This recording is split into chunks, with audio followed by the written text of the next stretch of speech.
أنا لست 552 اللي كان عايش في غوانتنامو، أنا اليوم فايز محمد الكندري. راح أقول لكم الحقيقة اللي أنا عشتها في غوانتنامو خلال 14 سنة.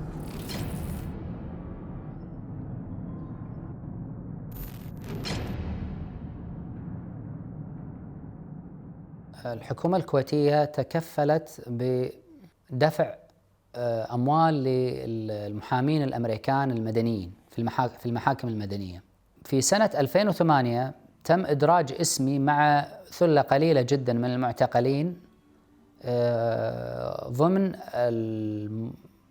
المتهمين بجرائم حرب، وقدمونا لمحاكمات عسكرية. ما هي هذه التهم بجرائم الحرب؟ كانت تهم يعني خطيرة جدا وكبيرة جدا وكلها من غير أي دليل. وكان المحامي المكلف من قبل البنتاغون هو شخص أمريكي عقيد ريزيرفد احتياطي في القوات الجوية، اسمه باري وينغارد. فأنا عندما التقيت فيه ما ارتحت له بصراحة، فقلت له شوف باري، أنا صريح، لابد أن تقر بالآتي: واحد، نحن هنا ليس لنا أي حقوق. قال لي صحيح. قلت له لا تنطبق علينا القوانين الأمريكية ولا أي قوانين أخرى. قال لي صحيح. قلت له ما عندكم محاكمات عادلة، وأنا لا أريد أن تدخل قضيتي هذه الدهاليز المظلمة التي لن تخرج منها. فاستغرب. قلت له إذا كنت تؤمن بنصرة قضيتي بالطريقة التي أراها أنا، أهلا وسهلا بك. قال لي ما هي؟ قلت له التصعيد الإعلامي. قلت مع الأسف الشديد قضيتنا ليس لها أي حظ في النجاح عن طريق المحاكمات الأمريكية، لأنه لا محاكمات ولا قوانين عادلة، والأصل في قضيتنا هو الإعلام. فوافق.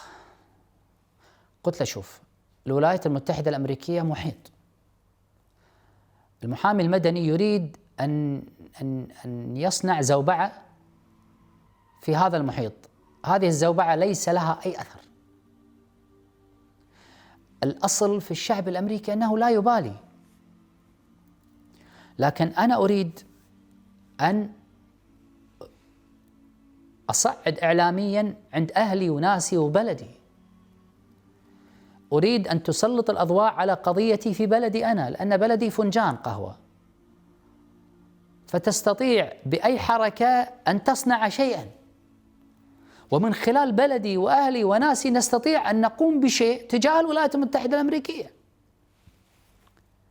آمن بالفكرة وبدأنا هذا العمل، وكانت علاقتي معه يعني تتقوى شيئا فشيئا مع مرور الأيام والسنين. I find it very difficult to believe how anybody with a good conscience can actually do a report on Guantanamo Bay without even talking to the prisoners and trying to ascertain their conditions, other than the official story that the camp officials want you to report. We say to Kuwait, what would happen if the situation were reversed? I mean, we need you to get involved. We need people to stand up. We need the humanitarian thing to occur. وبسبب مواقف ليس فقط لي، للمعتقل بشكل عام، يعني كان عندما يتكلم في الإعلام كان يتكلم بشكل قوي جدا، يعني حتى بشهادة الأخوة معي كلهم كانوا يقولون أقوى مرافعات وأقوى كلام في الإعلام كان كلام باري محاميك يا فايز. فأحببت أن أعطيه هدية، لكن من أين آتي بالهدية في مثل هذا المكان اللي أنا أصلا ما عندي ولا شيء؟ فكلمت بعض الأخوة معي ما شاء الله من الأخوة الفنانين الرسامين، فحاول بعض الأخوة أن يهرب بعض الألوان من هناك، وجمع بعض القصاصات، وكان هناك أحيانا بين الفترة والأخرى أعاصير، فكانت تأتينا قطع من الجذوع الأشجار والأغصان وكذا، فقام الأخوة بعمل أعواد خشبية جافة منها، وجاءوا ببعض الألوان واستخدموا بعض العصائر معنا. كانت العصائر ما تشرب بسبب الألوان الموضوعة فيها ألوان مركزة، لدرجة أن العصير إذا أصاب الأرض اللون لا يذهب، فكنا من المستحيل أن نشرب مثل هذه العصائر. فكنا نستخدمها ماذا؟ لاستخلاص الألوان منها. فصنعوا لانتن، الفانوس، صنعوه من لا شيء، شيء عجيب جدا يعني ما شاء الله، مهارة فائقة. تراه تقول فانوس حقيقي 100%. وعندما وصلت إلى المكان المخصص للقاء باري أخفيت الفانوس والهدايا خلف ظهري. فدخل باري ولا يعرف يعني ماذا عندي. فعندما دخل الغرفة، أنا مقيد من الرجل، قال لي: كيف حالك يا فايز اليوم؟ قلت له: ممتاز اللهم لك الحمد، عندي لك هدية. فابتسم قال لي: هدية في هذا المكان؟ قال لي: you are joking، تمزح. قلت: لا صحيح عندي لك هدية. قال لي: بمناسبة؟ قلت له: أولا هذه الهدية لجهودك في نصرة قضيتنا. فأخرجت الفانوس من خلفي وأعطيته. ذهل، هو ظنه حقيقي. قلت: لا، هذا إخواني صنعوه لك هدية. فغرورقت عيناه بالدموع، تأثر جدا. كان مكتوب عليها light up your life.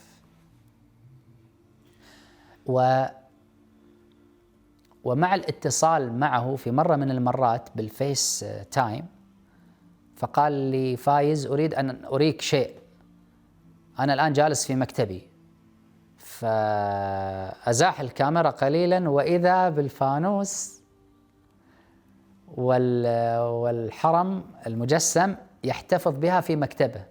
قال لي: هذه في مكتبي طوال الوقت أراها، لن أنساها أبدا. I'm a lawyer. I'm here to look at the facts and to tell you that I've reviewed these cases, and I'm here to tell you that these guys will never get trials. If they're never getting trials, then we have to go by what the president has said in March of 2011 when he said indefinite detention will be implemented in Guantanamo Bay and will be the law of the United States. 48 men will be condemned to die, never having given a trial or given an opportunity to defend themselves. ساعدني بأشياء كثيرة جدا، من ضمنها الجواز الذي أخفته الحكومة الأمريكية، والدفتر الأزرق الذي كنت أحتفظ به بكل المعلومات عن القرية التي كنت فيها، وأرقام عمدة القرية، وكذلك المعلومات عن كل ما يتعلق بقضيتي وأصدقائي حتى في الكويت، وكل شيء كان موجود في هذا الدفتر.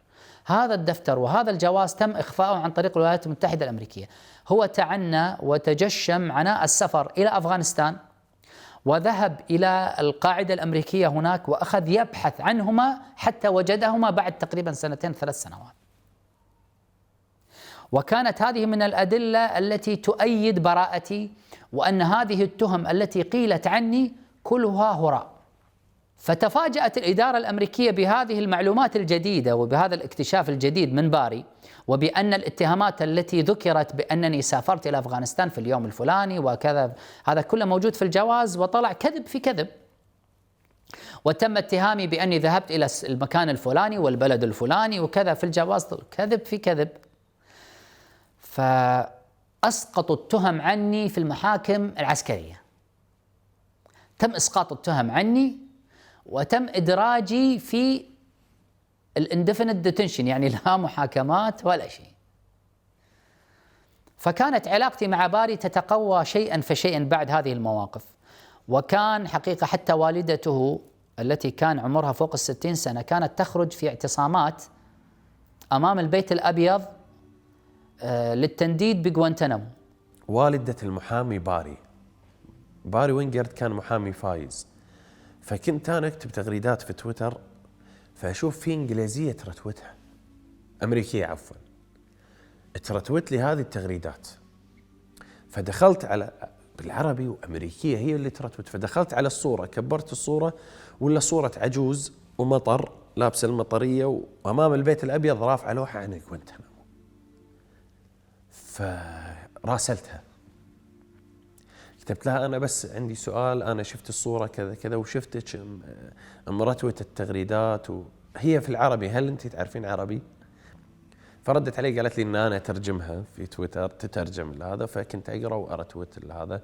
على فكرة أنا والدة المحامي باري وينجرد. معتصمة أمام البيت الأبيض من أجل قضية غوانتنامو تحت المطر، كبيرة في السن. هي توفت، والأمانة خبر وفاتها كان مؤلم بالنسبة لي.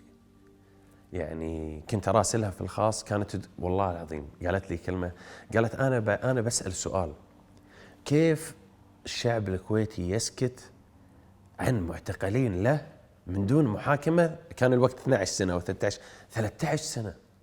تقول كيف أنتم صامتين 13 سنة؟ حكومتكم ليش صامتة؟ فكنت آخذ وأعطي معها. فكانت هذه العلاقة تتقوى بيني وبينه مع النقاشات عن الإسلام ما الإسلام. علاقتي معه أصبحت أقوى من السابق، أصبحت نظرته عن الإسلام مختلفة عن السابق، لكن مع النقاش مع كذا تغيرت الكثير من نظرته على الإسلام. اللهم لك الحمد.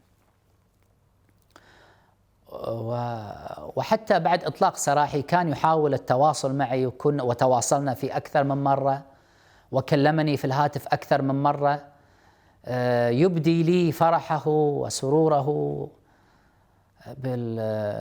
بإطلاق سراحي والإفراج عني. هذا درس في كل أمة أبو طالب. والتحدي الأكبر في أننا نعزز من هؤلاء القلة، لأنهم يبقون قلة من الشعب الأمريكي الذي يطالب بالعدالة مع الأمم الأخرى، حتى وإن كانت قضية حساسة مثل هذه القضية. التحدي الأكبر هو أن نوصل لهم عدالة الإسلام ورحمة الإسلام،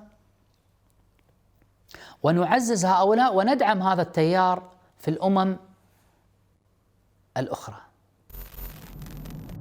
فصلوا لغوانتنامو قانون جديد، هذا القانون مفصل خصيصا لغوانتنامو، واسموه CSRT، Combatant Status Review Tribunal، محكمة مراجعة حالة المقاتل.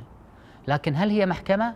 هي ليست محكمة زورا وبهتانا، لا تنطبق عليها المعايير المعترف بها دوليا.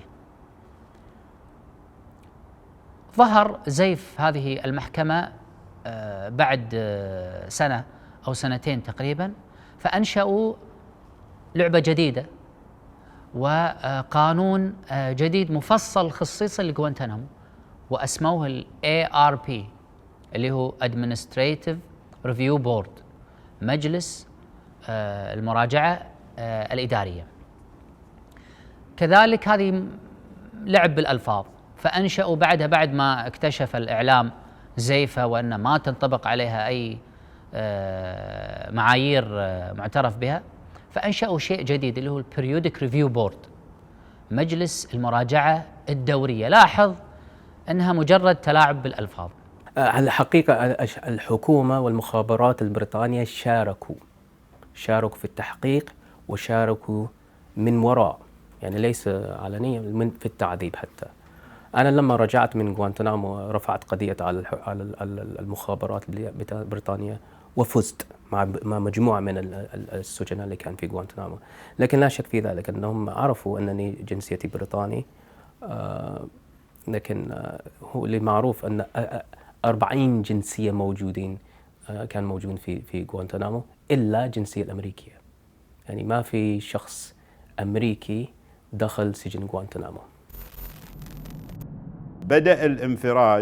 بدأ الانفراج في أنهم حاولوا يضعون بعض الطرق لإخراجهم، وهي عن طريق لجان مراجعة. لجان المراجعة هذه ليست محاكم، ولكنها تقوم بمراجعة الملف دوريا وترى إذا كان هذا مناسب للإفراج عنه أو غير مناسب.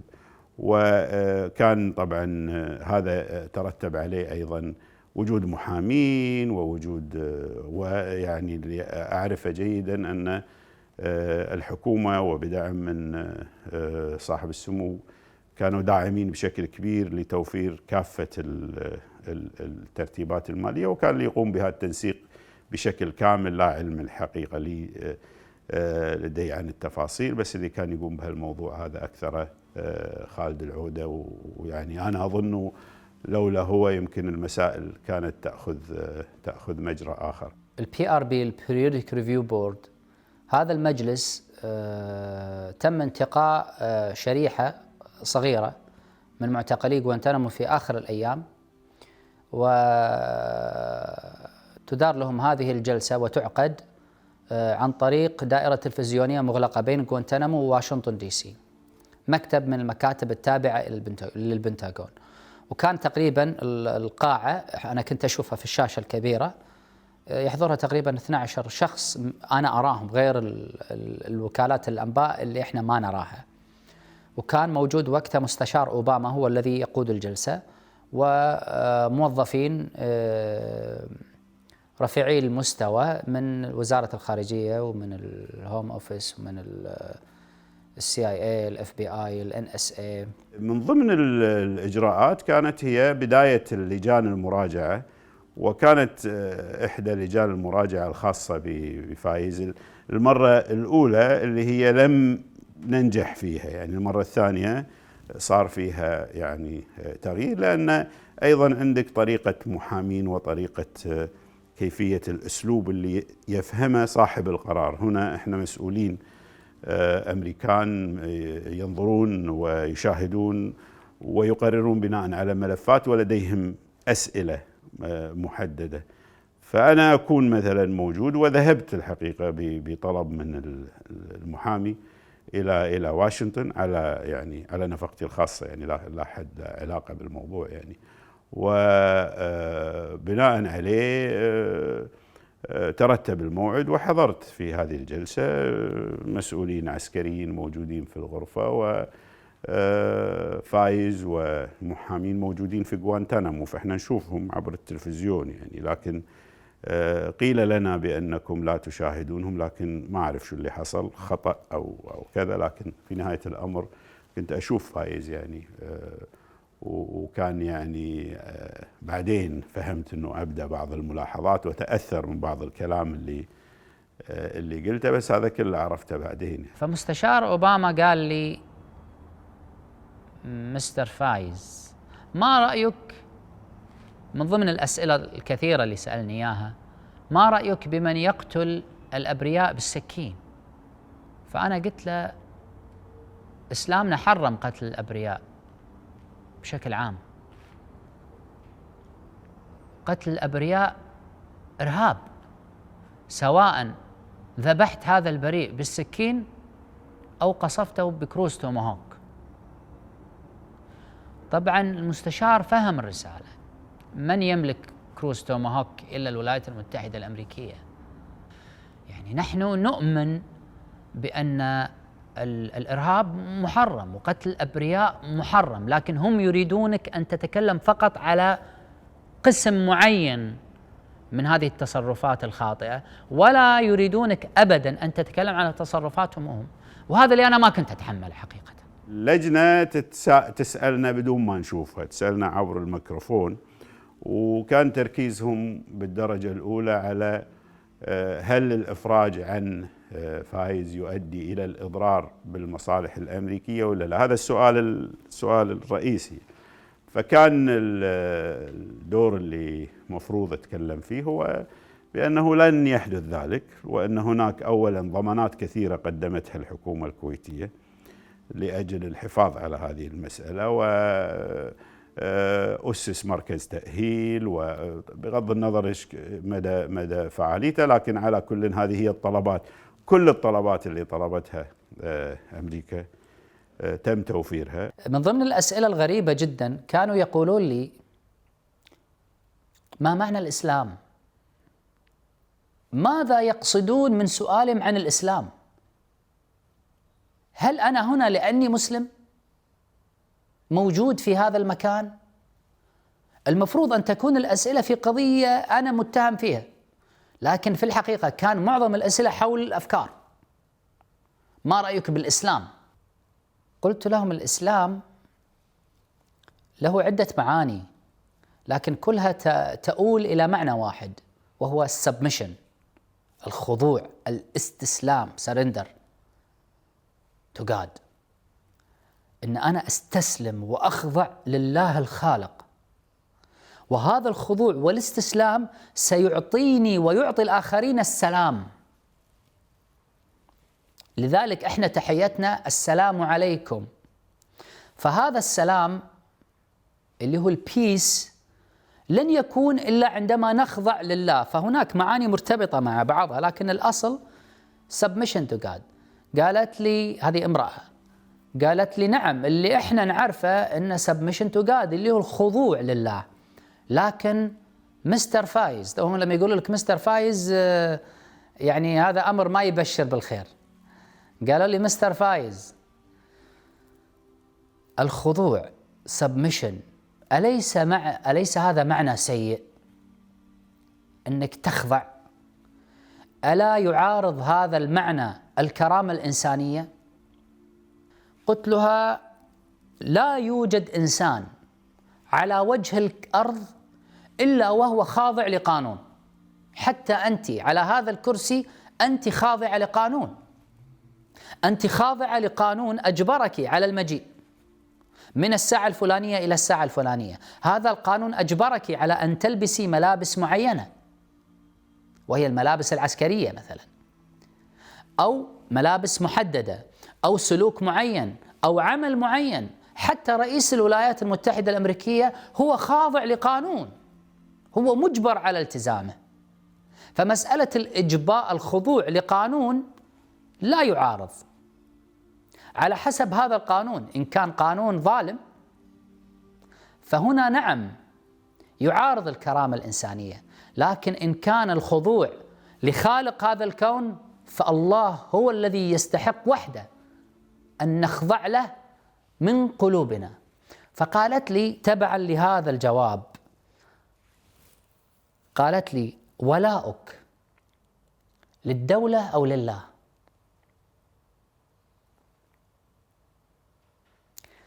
هذا السؤال سؤال خبيث. طبعا أنا لا أخفي شيء، أنا في طبيعتي صريح، لكن قد أفهم خطأ. فتوكلت على الله وأخبرتم بما في نفسي. قالوا لي ولاؤك لله أو للوطن؟ قلت لهم ولائي لله سبحانه وتعالى، لكني أحب وطني وأحب أهلي وأحب قومي وأحب أمتي وأحب الخير للعالمين. بل حتى لو ذهبت مثلا إلى بلد آخر لا يحكم بشرع الله، ظالم يكره المسلمين، أنا سألتزم القانون، لأن ديني يأمرني بذلك، يأمرني بعدم الغدر وبعدم الخيانة. لكن الولاء هو أمر قلبي، لكن التزامي هو التزام حسي. فأنت لا تسألني عن ولائي لله سبحانه وتعالى، لكن التزامي سيكون بالقانون، لأن ديني ينهاني عن الغدر وعن الخيانة. طبعا يسألون عن مدى معرفتي بعائلته، يسألون عن مدى معرفتي بنشاطه، وطبعا أنا ما كنت أعرف فايز في السابق يعني، فلا أدعي معرفة بشيء لا أعرفه يعني. وهل هناك أحد من عائلته مرتبط بقضايا إرهابية أو ما شابه؟ وتعليقي على ذلك ويعني طبيعة المجتمع الكويتي، ويعني هذه كلها كانت أسئلة،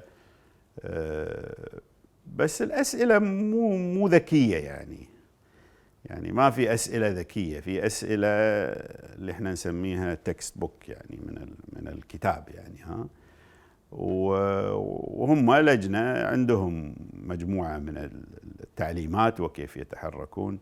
فأسئلتهم ليست أسئلة عميقة، وليست أسئلة ذكية، وليست أسئلة ذات معنى، والإجابة عليها سهلة. لكن هو واضح أن هم في ذاك الوقت لم يكونوا قد اتخذوا القرار بالنسبة لفايز، فبالتالي تأجل سنة.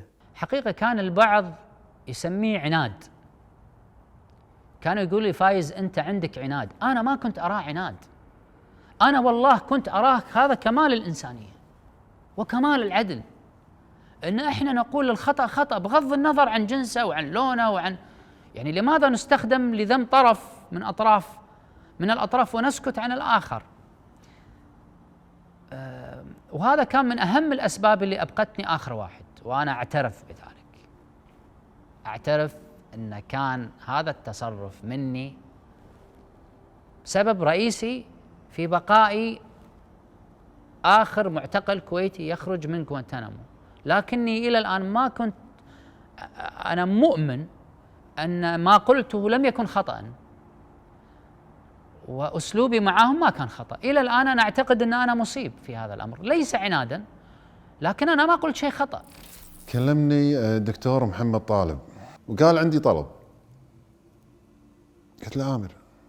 قال أم فايز تسلم عليك. قلت الله يسلمك ويسلمها. طلبت الفنيلة الخاصة لفايز، تبي تشم ريحته. فهذا طبعا أنا أذكرها كان من ضمن المواقف المؤثرة يعني، وأيضا مو مؤثرة فيني، حتى مؤثرة حتى في فايز. لما قلت حق فايز قلت له تدري أمك شنو طلبت؟ طلبت فنيلتك. الناس تبي تسكر ملف، إذا كان، حتى قلت له بصريح العبارة، إذا كان في شيء براسك عناد شيله. زين؟ قال أنا ما في عناد. قلت له إذا في عناد براسك أو في شيء براسك شيله، هذا طلب والدتك. يعني هذا كان أذكرها من الأمور يعني المؤثرة فيني. هذا في الحقيقة استمر طوال فترة أسري إلا في آخر 6 شهور. في آخر 6 شهور خفت على الوالد والوالدة بشكل كبير، وحسيت أن ممكن أفقدهم. أثرت فيني كثير يعني، خاصة أنا كنت أشوف الوالد يعني من صوته وشكله في آخر الأيام تغير لما كنت أتكلم معهم.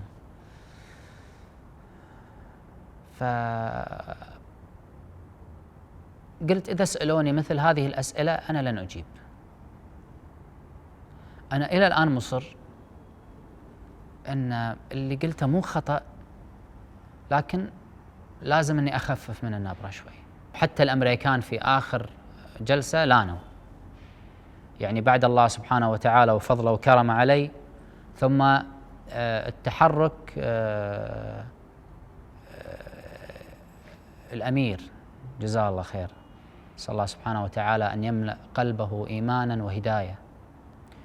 يعني حقيقة لما هو تبنى القضية الفضل لله سبحانه وتعالى أولا وأخيرا، وجزاه الله خيرا الأمير، لما تبنى القضية كان التقاعس اللي موجود في بعض المسؤولين في الحكومة الكويتية زال، مجرد لما تبنى الأمير هذه القضية أعطى دفعة قوية جدا جدا لقضيتي حقيقة، ولن أنسى هذا الموقف. صاحب السمو عدة مرات يؤكد، وفي لقاءاته مع الرئيس الأمريكي كان أحيانا يكون هذا هو الطلب الوحيد، وللأسف كانت الولايات المتحدة تتشدد.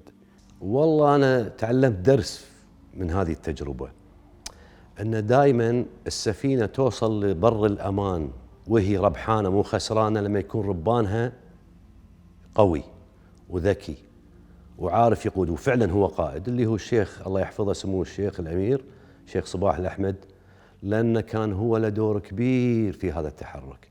كان مجهود بصراحة، يعني جزاه الله خير على الوقفة هذه اللي وقفها، يعني في خضم الأشياء اللي كانت تعصف بالشارع العربي من سنة 2011، وفي ظل كل الظروف هذه كان كل ما يروح أي مقابلة مع أي مسؤول أمريكي أول شيء يقول أبي عيالي، يخص فايز وفوزي يحطهم أولوية فوق جميع المواضيع. وحقيقة تأثرت جدا في المقابلة التي تمت بين شيخنا الشيخ صباح الأحمد وأوباما، وبعد أن أنهى أوباما كلامه تكلم الأمير، وكان بعد أن شكر الرئيس الأمريكي على حسن الضيافة كان أول طلب من طلباته إطلاق سراح معتقلين في غوانتنامو قبل أي طلب آخر. موقف مؤثر جدا جدا جدا. So it was a real step forward. I mean, we're really moving along. More demonstrations, more public concern. The Emir, the Kuwait Emir, issued a statement that he will not rest until his sons are returned, essentially. I mean, we were really seeing a lot of progress, but it's just unfortunate that it's not being reported in the media due to all the celebrity activity. فلقاء الأمير مع أوباما أثر على قضيتي بشكل ملموس، أنا كنت ألمسه. يعني لدرجة أن مرة من المرات كنت أسمع ضابط وأنا موجود في مكان لقائي مع الوفد، كنت أسمع ضابط أمريكي يكلم ضابط آخر يقول له ويسبني، أنا كنت أسمعه يسبني، يقول المشكلة أن أميرهم يعني ضمنهم، يكلم الضابط الآخر ومع سبة يعني. بعد ذلك بعد أشهر قرروا إطلاق سراحي، هذه في الجلسة الثانية. في الجلسة الأولى قالوا لي أنت تبقى سنة، وذهب فوزي ولله الحمد وبقيت أنا. والسنة التي بعدها قاموا بعقد جلسة أخرى. يعني أنا كانوا يقولوا you will never be released، بكل صراحة لن يطلق سراحك، مو لأن أنا عندي فكر إجرامي، مو لأن أنا عندي اتهامات يستطيعون أن يحاكموني عليها أبدا، لكن شاء الله سبحانه وتعالى أن يفرج عن عبده الضعيف. الحمد لله، اللهم لك الحمد. قد أتاك بالعيون الدامعات في الليالي الساجيات. قد أتاك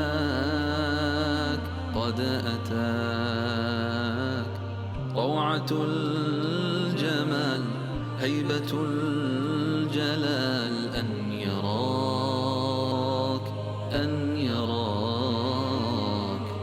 من